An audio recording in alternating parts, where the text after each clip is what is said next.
أعوذ بالله من الشيطان الرجيم بسم الله الرحمن الرحيم وتلك حجتنا آتيناها إبراهيم على قومه نرفع درجات من نشاء إن ربك حكيم عليم ووهبنا له إسحاق ويعقوب كلا هدينا ونوحا هدينا من قبل ومن ذريته داود وسليمان وأيوب ويوسف وموسى وهارون وكذلك نجزي المحسنين وزكريا ويحيى وعيسى وإلياس كل من الصالحين وإسماعيل واليسع ويونس ولوطا وكلا فضلنا على العالمين ومن آبائهم وذرياتهم وإخوانهم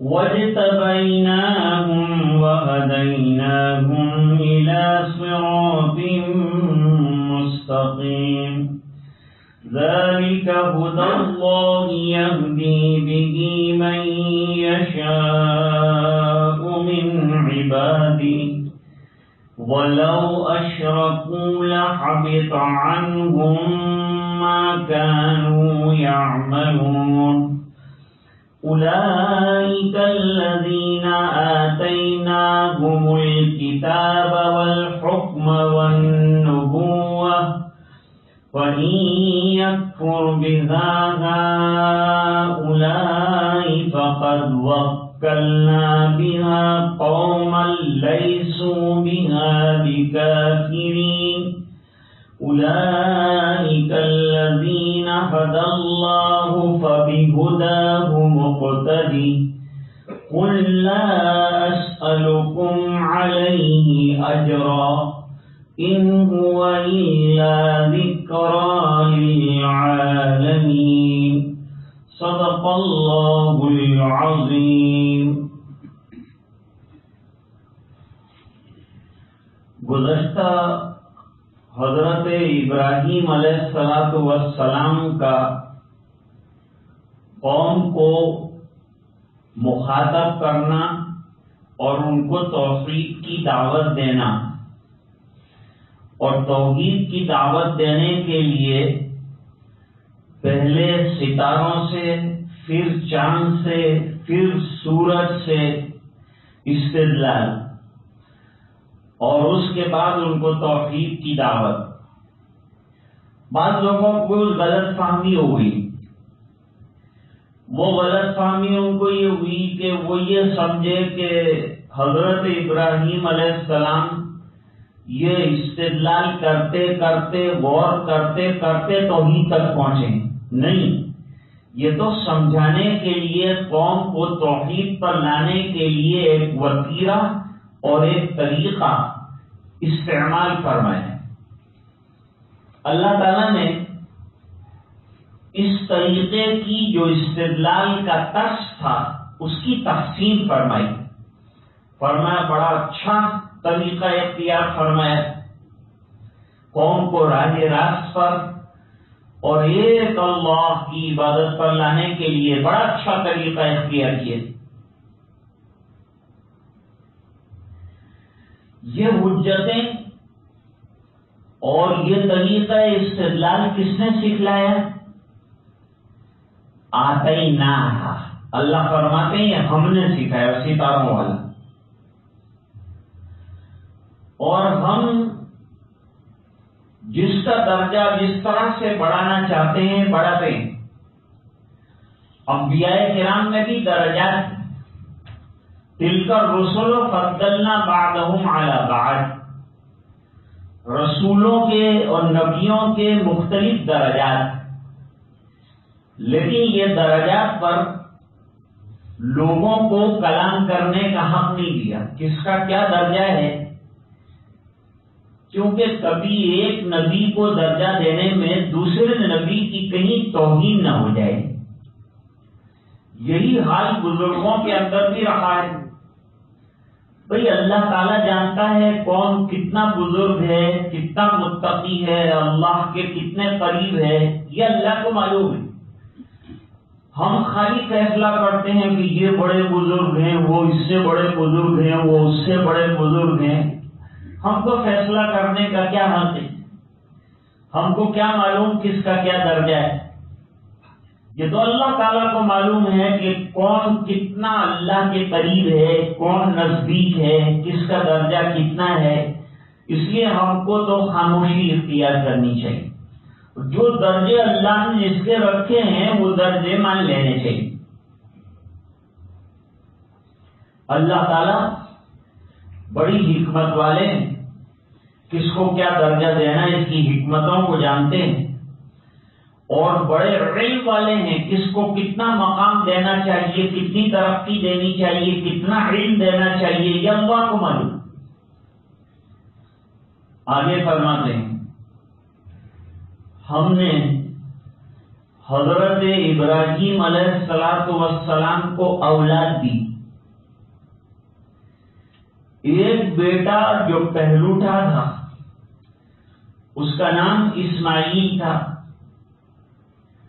ان سے عرب کے خاندان پھیلے بنو اسماعیل،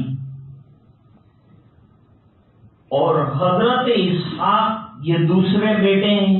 ویسے ابراہیم علیہ السلام کے 8 بیٹے ہیں، دوسرے بیٹے اسحاق ہیں۔ اسحاق سے پیدا ہوئے حضرت یعقوب علیہ السلام جو حضرت ابراہیم کے پوتے ہیں۔ حضرت یعقوب کا نام اسرائیل بھی ہے، اور ان کے 12 بیٹے ہیں، اور وہ 12 بیٹوں سے نسلیں چلی، بنی اسرائیل کہلائے۔ کلن ہدینا، اللہ تعالیٰ فرماتے ہیں حضرت ابراہیم علیہ السلام کو بھی راہ حق کی ہدایت عطا فرمائی،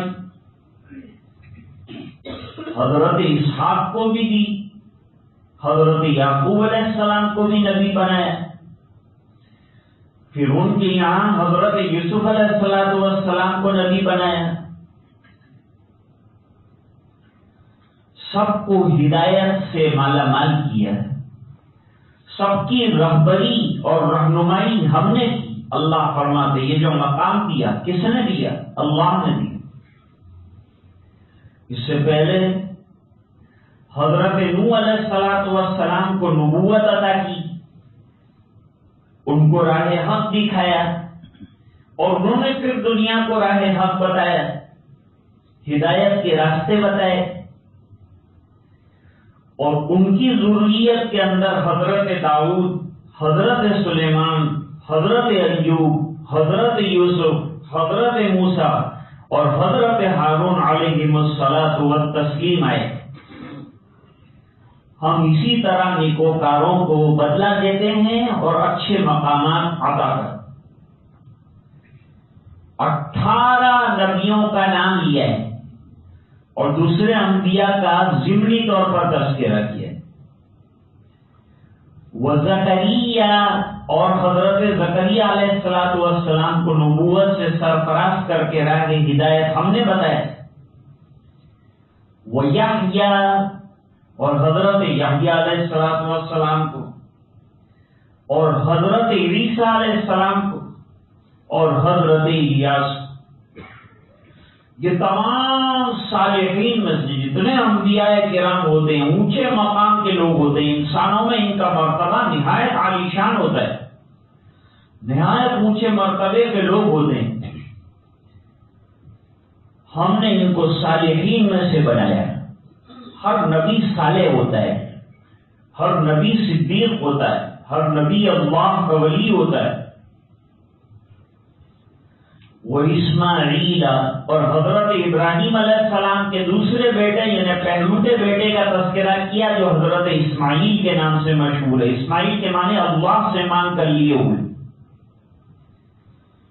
والیسع، یہ نبی کا تذکرہ ہے لیکن ایک اور جگہ پر ہے اور یہاں ہے، دو ہی جگہ پر الیسع کا تذکرہ ہے۔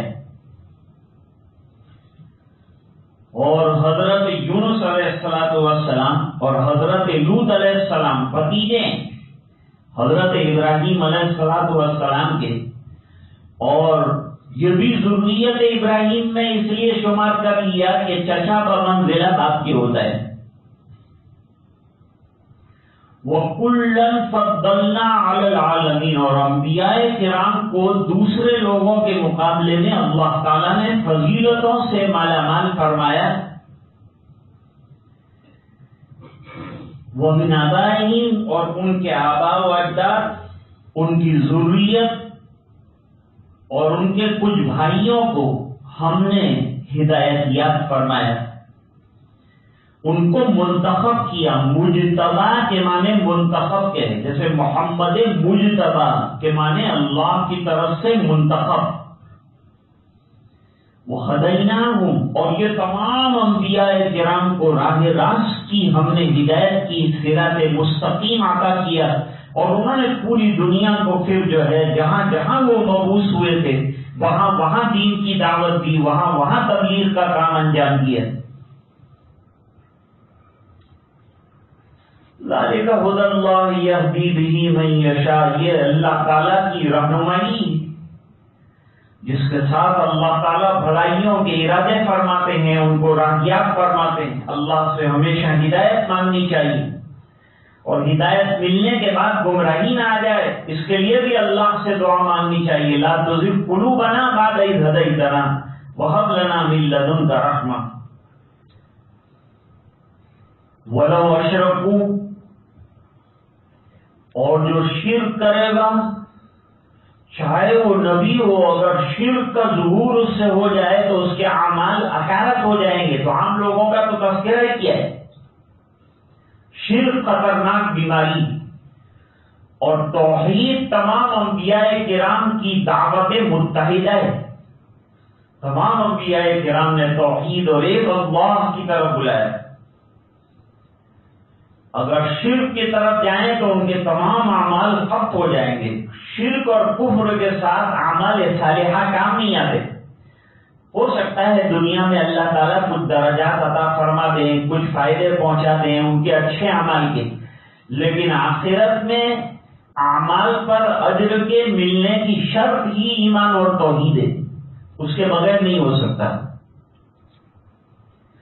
یہ وہ تمام 18 انبیاء کرام کا ضمنی تذکرہ فرمانے کے بعد اللہ تعالیٰ فرماتے ہیں ہم نے ان لوگوں کو نبوت سے سرفراز کیا اور حکمت کی اور دانائی کی اور دانشمندی کی حدیثیں اور باتیں ان کو سکھائی۔ ہر نبی نے جو بیان کیا وہ حدیث ہے، جیسے جناب رسول اللہ صلی اللہ علیہ وسلم کے ارشادات لاکھوں کی تعداد میں۔ اگر مشرکین مکہ اور دنیا کے وہ کافرین جو انبیاء کرام کی رہنمائی کو نہیں مانتے، اس رہبری کو نہیں مانتے، تو ہمارے پاس لوگ تیار ہیں، ہمارے پاس امتیں تیار ہیں، ہٹا دیں گے نہ ماننے والوں اور ایمان والے لوگوں کو پیدا فرمائیں گے۔ وہ دین کا کام کریں گے، ہدایت کا کام کریں گے، لوگوں کے درمیان رہبری کا کام کریں گے۔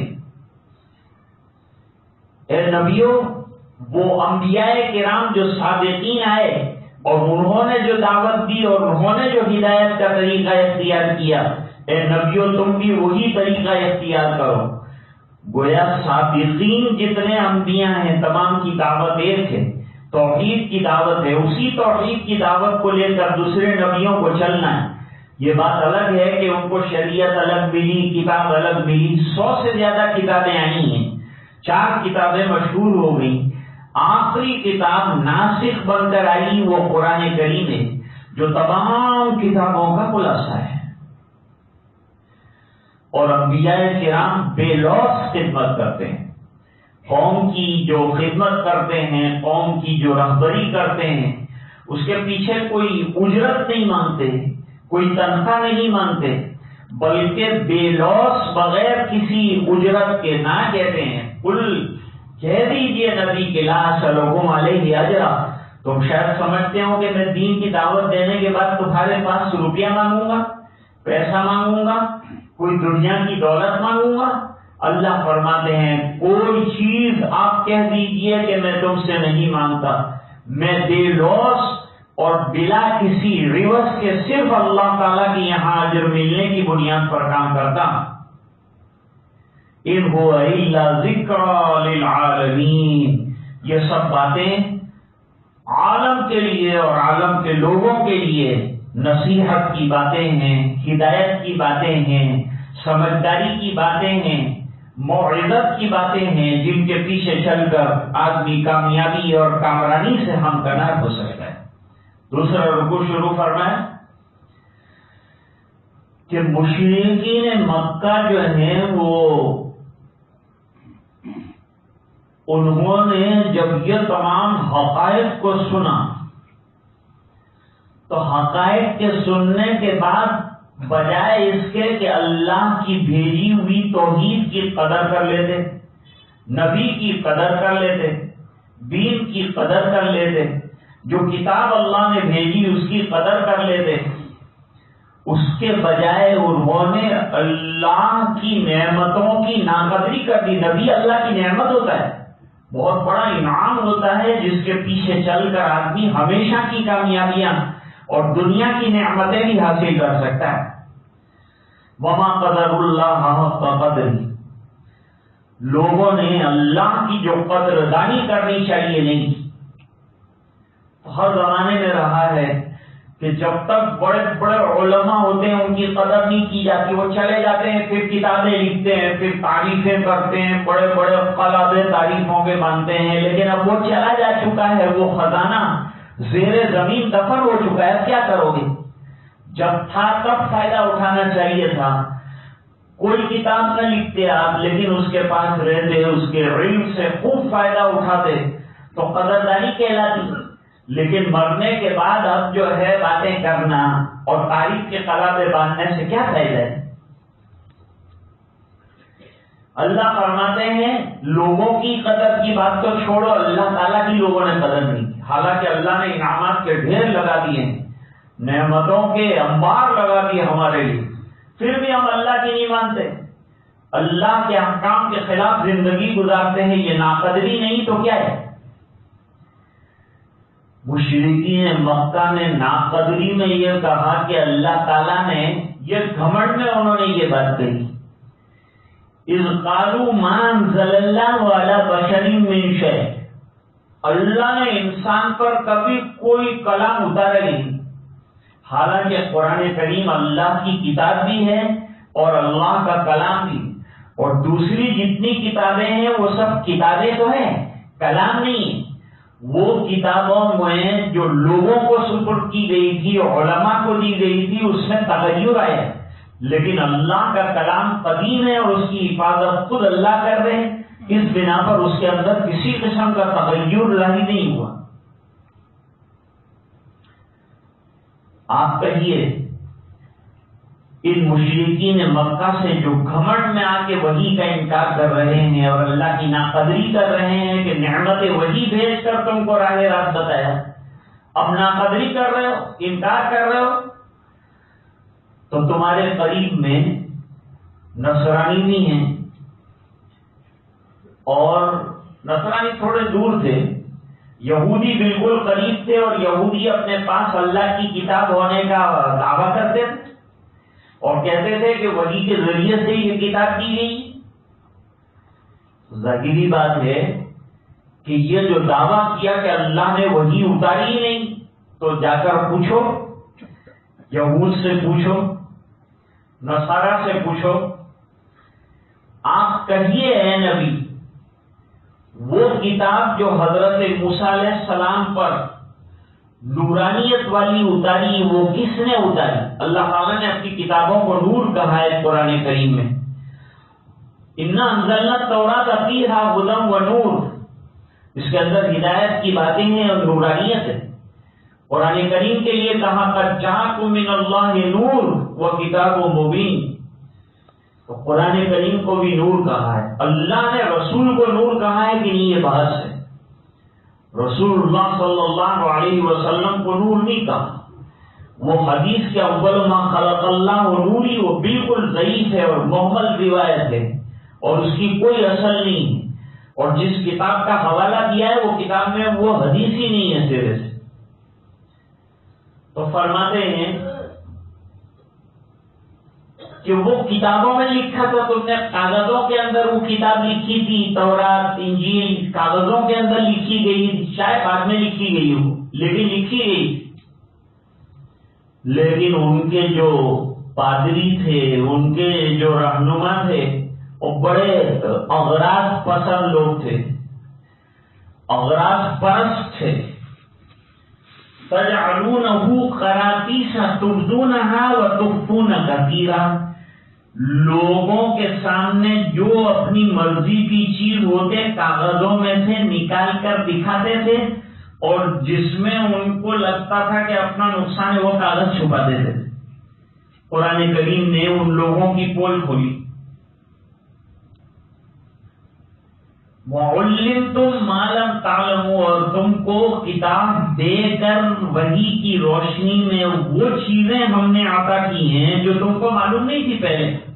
بھائی قرآن کریم آیا تو قرآن کریم میں ایسے علوم آئے، ایسی چیزیں آئیں کہ جن کو ہم جانتے نہیں تھے اس سے پہلے، جب سے قرآن کریم اترا تھا اس سے پہلے کوئی نہیں جانتا تھا۔ قرآن نے آ کر وہ تمام چیزوں کو آشکارا کیا، ظاہر کیا، کھولا۔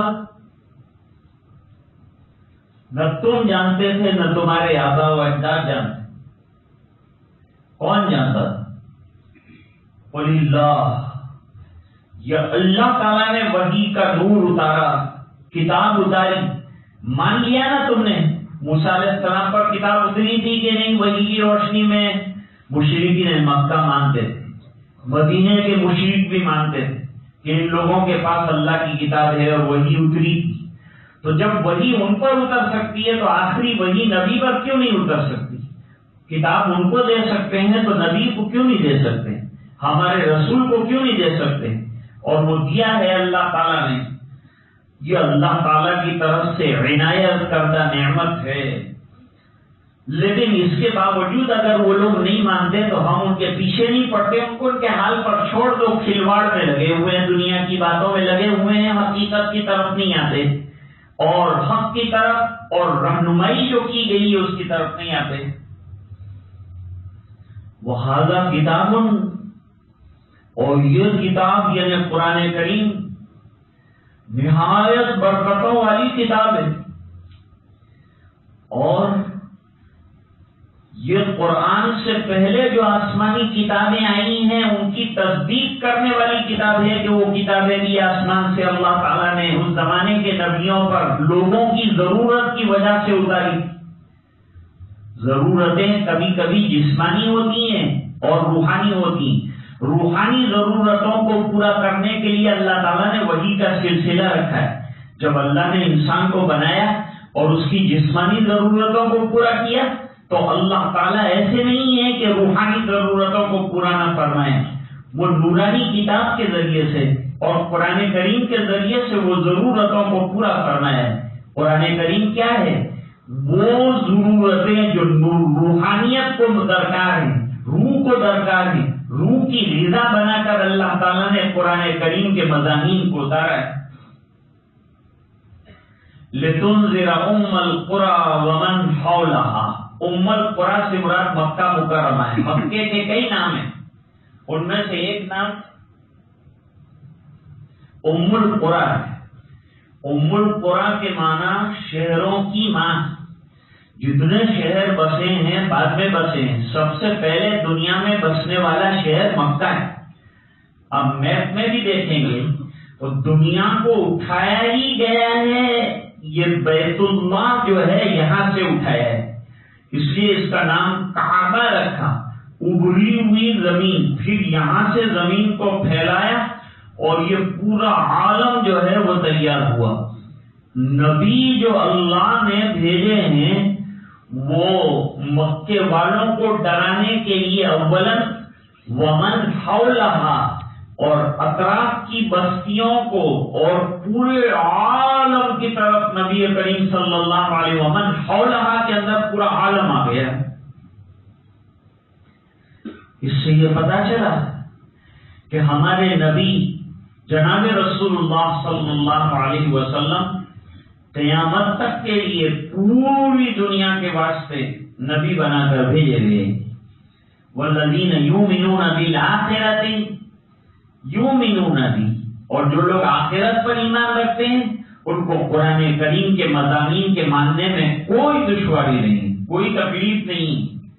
وَهُمْ عَلَىٰ صَلَاتِهِمْ يُحَافِظُونَ، اور وہ اپنی نمازوں پر بڑی مضبوطی کے ساتھ کاربند ہیں. اچانک نماز کا تذکرہ کیوں کر دیا؟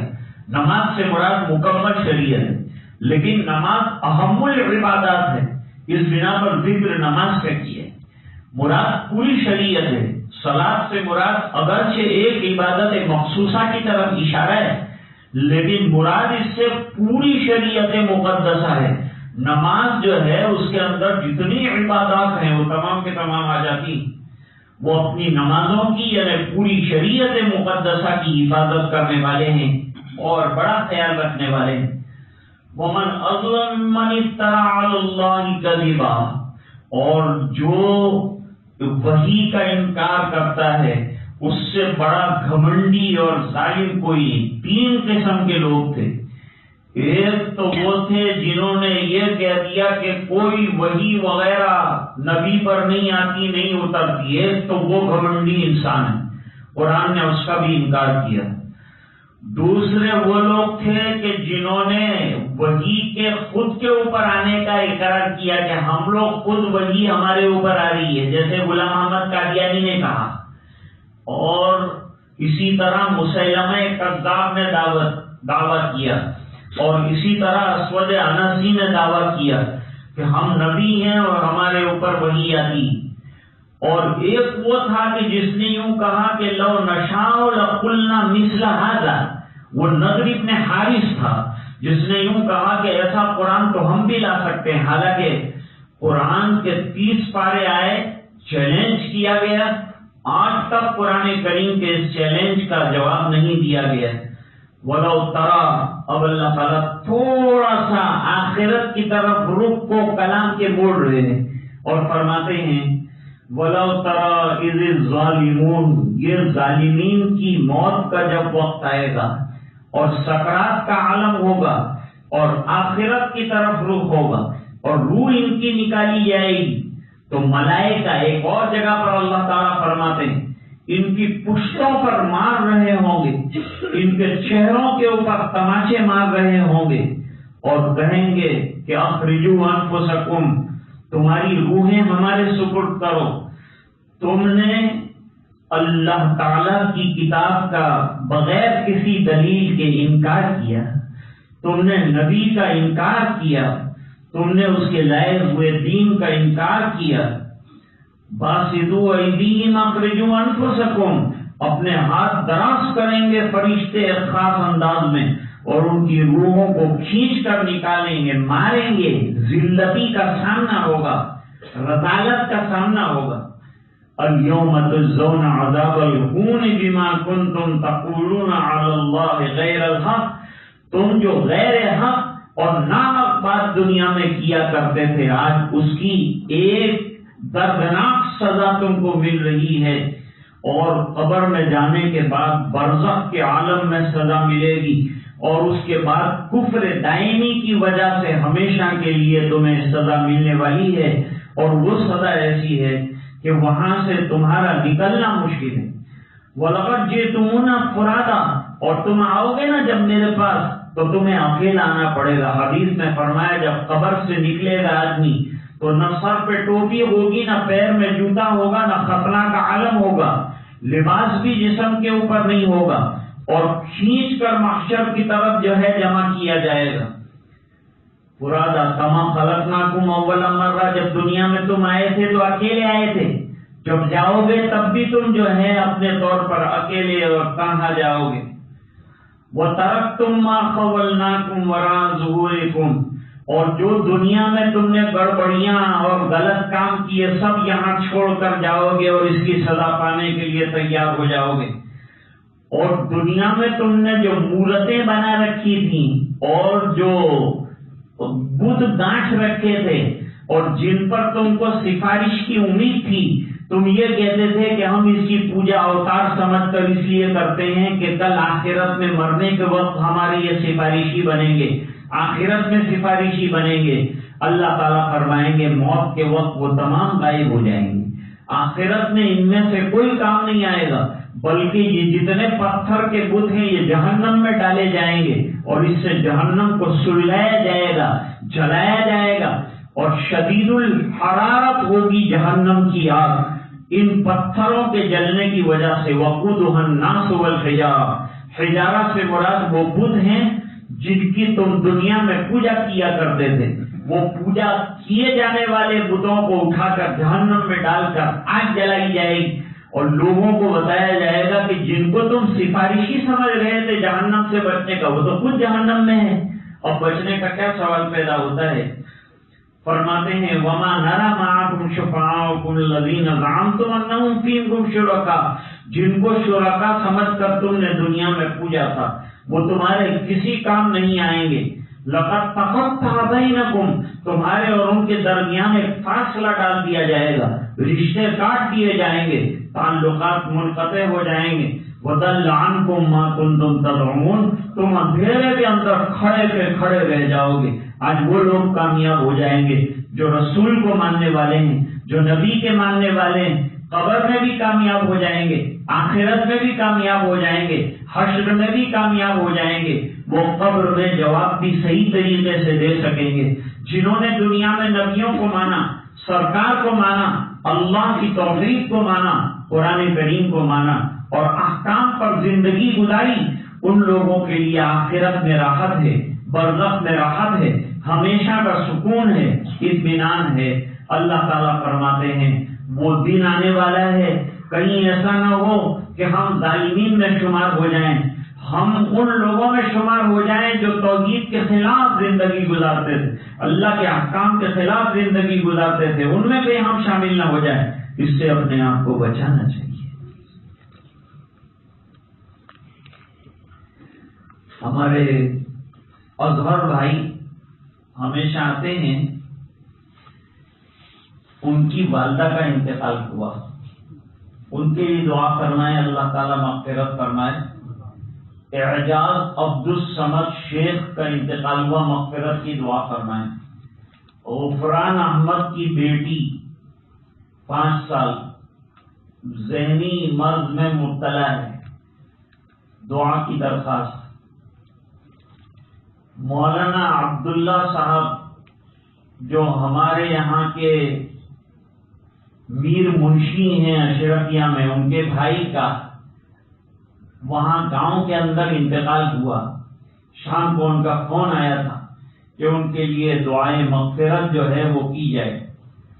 لندن میں مرزا عبد الکریم صاحب کے بیٹے یعقوب مرزا صاحب کا انتقال ہوا، ان کی مغفرت کی درخواست کی گئی ہے۔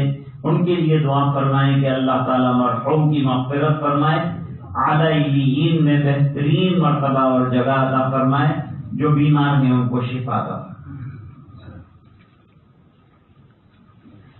اللہم لک الحمد کلہ ولک الملک کلہ ولک الشکر کلہ والیک یرجع الامر کلہ علانیتہ وسرہ۔ اللہم صل علی سیدنا محمد وعلی آل سیدنا محمد وبارک وسلم۔ ربنا آتنا فی الدنیا حسنہ وفی الآخرۃ حسنۃ وقنا عذاب النار وقنا عذاب القبر وقنا عذاب الحشر وقنا عذاب الفقر وقنا عذاب الدین واحشرنا یوم القیامۃ مع الابرار۔ ربنا لا تزغ قلوبنا بعد إذ هديتنا وهب لنا من لدنك رحمة إنك أنت الوهاب۔ ربنا اغفر لنا ولإخواننا الذين سبقونا بالإيمان ولا تجعل في قلوبنا غلا للذين آمنوا ربنا إنك رؤوف رحيم۔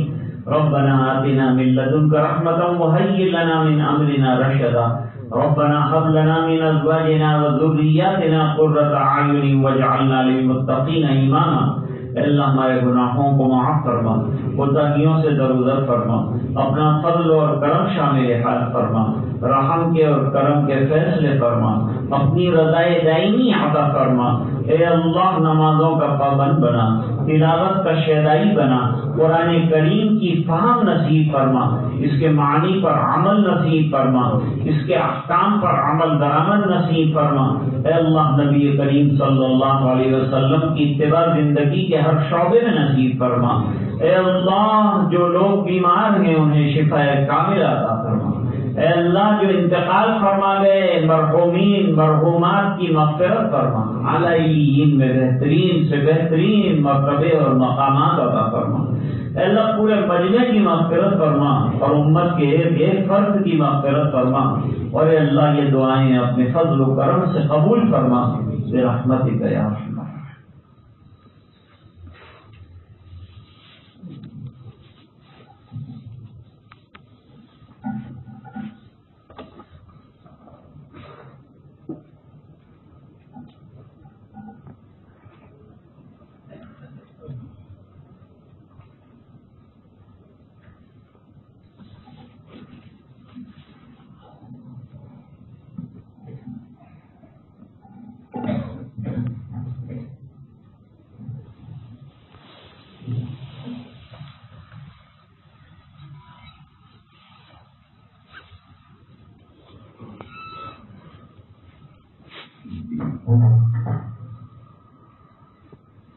تھوڑی دیر کے لیے انشاءاللہ ذکر کریں گے اور اس کے بعد مراقبہ کریں گے. جو حضرات نئے ہیں وہ بھی مراقبے میں شامل ہوں اور پرانے حضرات کو الحمدللہ شامل ہوتے ہیں. ذکر جو ہے وہ لا الہ الا اللہ اللہ واللہ اور اللہ، اس طرح کی چھوٹی چھوٹی تسبیحات کریں گے انشاءاللہ. تیرے سوا معبود حقیقی کوئی نہیں ہے، کوئی نہیں. تیرے سوا مسجود حقیقی کوئی نہیں ہے، کوئی نہیں. تیرے سوا مشہود حقیقی کوئی نہیں ہے، کوئی نہیں. اب تو رہے بس قدم آخر گرد زبائیں میرے اللہ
تھوڑی دیر کے لیے مراقبہ کریں گے۔ مراقبہ اللہ کی رحمت کے انتظار اور دھیان میں بیٹھنے کا نام ہے۔ تصور کرنا ہے، آنکھیں بند ہو، جسم میں نقل و حرکت نہ ہو، سر کو دل کی طرف ذرا سا جھکائیں اور تصور ایک ہی قائم کریں۔ اللہ کی رحمت برس رہی ہے، دل میں سما رہی ہے، دل اللہ اللہ اللہ کر رہا ہے۔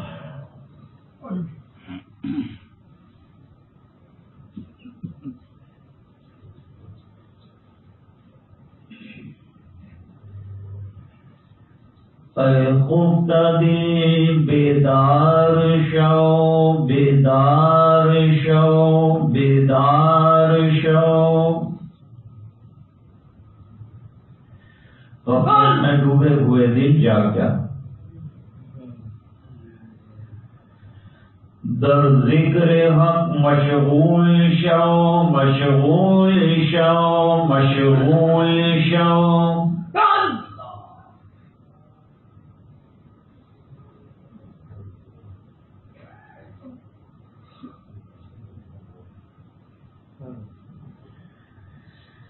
عزیزوں دوستوں یارو یہ دنیا دار فانی ہے،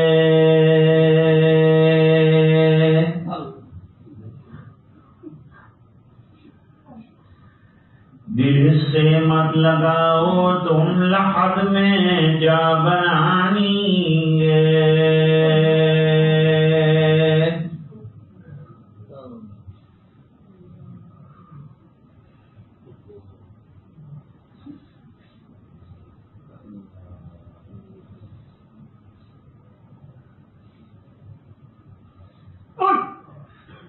تو آیا بغیر طاعت فسال ذات دنیا میں،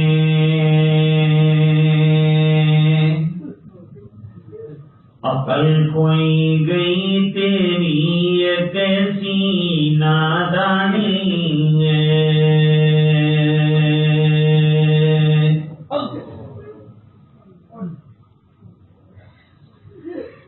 تو روزے رکھ نمازیں پڑھ خدا کو یاد کر ہر دم کہ یہ نیکی تجھے ایک دن کام آنی ہے۔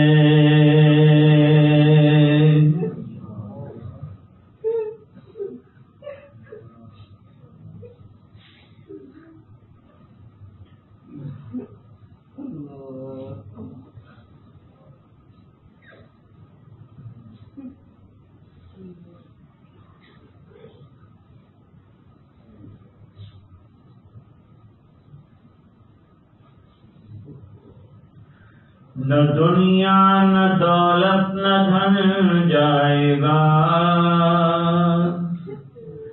فقط ساتھ تیرے کفن جائے گا۔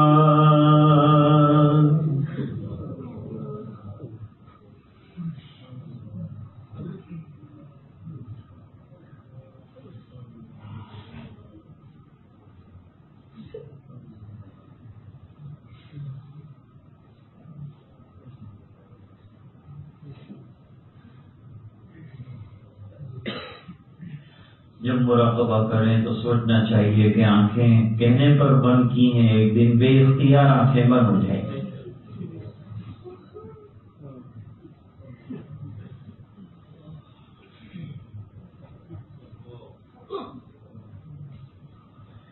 مردے کو کفن میں دیکھا ہوگا کتنا بے اختیار ہوتا ہے۔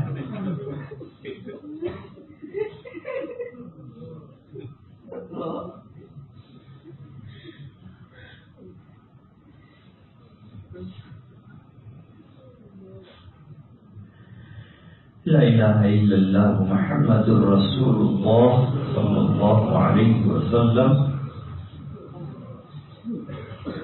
یا احد الصمد الذی لم یلد ولم یولد ولم یکن له کفوا احد۔ اللهم صل علی محمد وعلى آل سیدنا محمد وبارک وسلم صلاة تنجینا بها من جمیع الاحوال والآفات وتقضي لنا بها جميع الحاجات تطهرنا بها من جميع السيئات ترفعنا بها عندك أعلى الدرجات تبلغنا بها أقصى الغايات من جميع الخيرات في الحياة وبعد الممات إنك على كل شيء قدير. اللهم إن قلوبنا ونواصينا وجوارحنا بيدك لم تملكنا منها شيئا فإذا فعلت ذلك بنا فكن أنت ولينا واهدنا إلى سواء السبيل. اللهم أعط نفوسنا تقواها وزكها أنت خير من زكاها أنت وليها ومولاها. یا مقلب القلوب ثبت قلوبنا على دینک، یا مصرف القلوب ثبت قلوبنا الى طاعتک، یا ذا الجلال والاکرام و یا ارحم الراحمین. اے اللہ ہمارے گناہوں کو معاف فرما، اے اللہ ہماری کوتاہیوں سے درگزر فرما. اے اللہ گناہوں میں ڈوبے ہوئے ہیں، گناہوں میں چور ہیں. اے الہ العالمین گناہوں کے سمندر میں غرق ہیں، چھوٹے بڑے ہر قسم کے گناہ ہوئے ہیں. اللہ تو اپنے فضل سے معاف فرما دے. اے اللہ گناہوں سے کے سمندر سے ہمیں نکال دے. اے اللہ ہمیں سچی توبہ کرنے کی توفیق عطا فرما. تیرے سامنے رونے دھونے والا بنا دے. اے اللہ تیرے سامنے آمداری کرنے والا بنا دے. اللہ سچے دل سے توبہ کرنے کی توفیق عطا فرما دے. اللہ ہمارے گناہوں کو معاف فرما دے. اے اللہ نیکیوں کی توفیق عطا فرما دے. اللہ اچھائیوں کی توفیق عطا فرما دے. اللہ اخلاق حسنہ نصیب فرما دے. اللہ ہمیں باحیا بنا دے. اللہ ہمیں مخلص بنا دے. اللہ ہمیں توحید پر چلنے والا بنا دے. اللہ اپنی رضائے دائمی عطا فرما دے. اللہ سنتوں کا عاشق بنا دے. اللہ تلاوت قرآن کا شیدائی بنا دے. اللہ نمازوں کا پابند بنا دے. اللہ نمازوں کا عشق و محبت عطا فرما. قرآن کریم سے تعلق عطا فرما. تیری یاد و بھری زندگی عطا فرما. ذکر و شکر و فکر والی زندگی عطا فرما. تیری نعمتوں پر شکر ادا کرنے والا بنا. اللہ پوری دنیا میں جو حالات چل رہے ہیں اللہ مسلمانوں پر رحم کا معاملہ فرما. ظالموں کی سرکوبی فرما. مظلوموں کی مدد کے فیصلے فرما. اللہ ہمیں ایک بنا، نیک بنا. ہم میں اتحاد پیدا فرما. اللہ قوم کا درد، امت کا درد ہمارے دلوں میں پیدا فرما. فکر پیدا فرما. اپنی رضا سے مالا مال فرما. اللہ تو ہم سے راضی اور خوش ہو جا اور ہمیں اپنا بندہ بنا دے. اللہ اس مجلس کو قبول فرما لے. اللہ یہ بیٹھنے کو قبول فرما لے. اللہ تیرا نام لینا نہیں آتا ابھی کو معاف فرما دے. اللہ سچے دل سے تیرا عشق کرنے والا، تیری محبت رکھنے والا بنا دے. تیرا ذوق، تیرا شوق، تیری معرفت، تیرا عشق عطا فرما. اے الہ العالمین جو انتقال فرما گئے ہیں ان کی مغفرت فرما. جو بیمار ہیں شفا عطا فرما. جو پریشان ہیں ان کی پریشانیاں دور فرما. جو الجھنوں میں گرفتار ہیں ان کی الجھنیں دور فرما. یہ اللہ جو مقروض ہیں غیر سے قرضوں کے پورا ہونے کی سبیل پیدا فرما. اللہ جن کے کاروبار ٹھپ ہیں اپنے فضل سے ان کے کاروبار میں ترقی عطا فرما، برکتیں عطا فرما، عافیتیں عطا فرما، سکون عطا فرما، راحتیں عطا فرما. ہر قسم کی پریشانیوں سے اپنے فضل سے محفوظ فرما دے. کرم فرما دے، رحم فرما دے، عافیت فرما دے. اے الہ العالمین پورے مجمع کی مغفرت فرما. امت کے ایک فرد کی مغفرت فرما. یہ دعائیں اپنے فضل و کرم حبیب پاک صلی اللہ علیہ وسلم کی برکت سے قبول فرما دے. رحمتک یا